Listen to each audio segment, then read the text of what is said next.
ایک بزرگ فرماتے تھے اگر کسی کو تم برائی میں بھی دیکھو تو یہ سوچو ہو سکتا ہے اس کی زندگی کی آخری برائی ہو پھر وہ توبہ کر لے، اور میری زندگی کی ہو سکتا ہے یہ آخری نیکی ہو، مجھ سے کوئی گناہ سرزد ہو جائے۔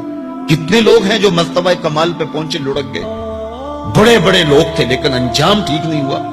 بلعام بن باورا کی مثال ہمارے سامنے موجود ہے۔ بنی اسرائیل کا مستجاب الدعوات ولی تھا، اور جب ہاتھ پھیلا کے منہ پہ ہاتھ پھیرتا تو ہاتھ بعد میں منہ پہ جاتے، قبولیت پہلے ہو جاتی۔ لیکن اسی کے بارے میں قرآن نے کہا نا، مثلہ کمثل الکلب، اس کی مثال کتے کی مثال ہے۔ زبان لٹک گئی تھی، زمین چاٹتا تھا، چونکہ اس کے ہاتھ نبی کے خلاف اٹھ گئے تھے۔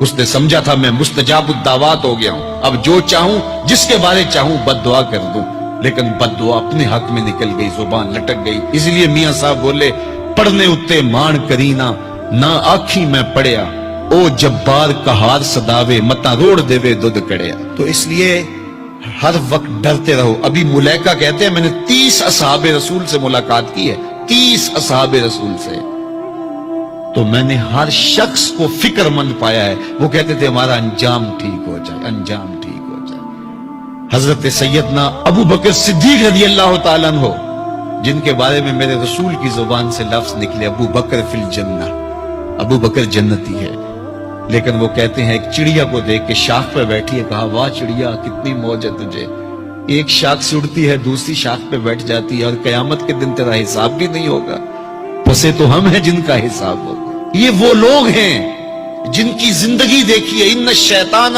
یفر من ذل عمر، عمر وہ ہے جس کے سائے سے شیطان بھی بھاگتا ہے، لیکن وہ کہتے ہیں کاش میں مٹی کا ڈھیلا ہوتا۔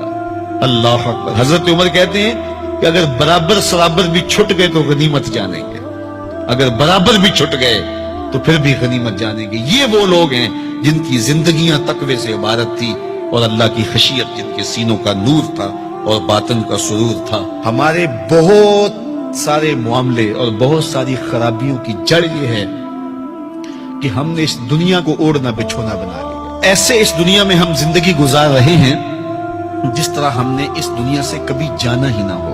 اس لیے دنیا کی بے رغبتی، دنیا کی بے رغبتی کا مطلب یہ نہیں ہے کہ ترک دنیا کیا جائے۔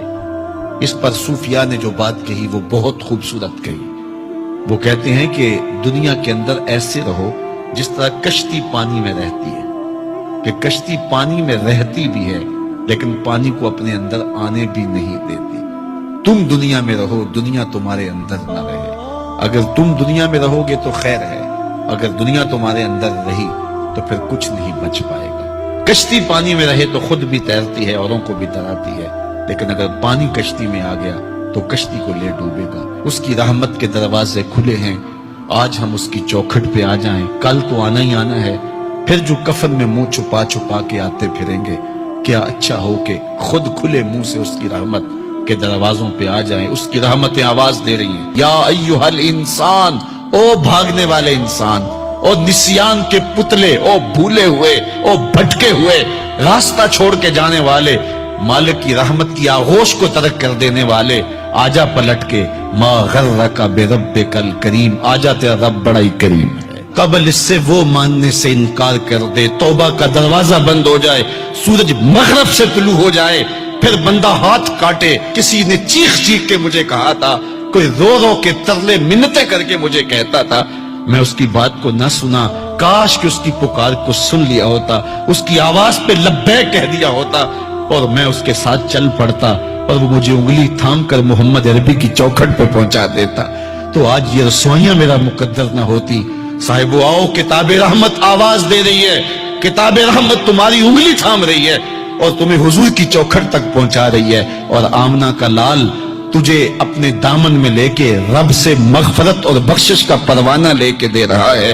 مجرم ہو تو منہ اشکوں سے دھوتے چلے آؤ، آؤ در تواب پہ روتے چلے آؤ، قرآن میں مذکور ہے بخشش کا طریقہ، سرکار کی دہلیز سے ہوتے چلے آؤ۔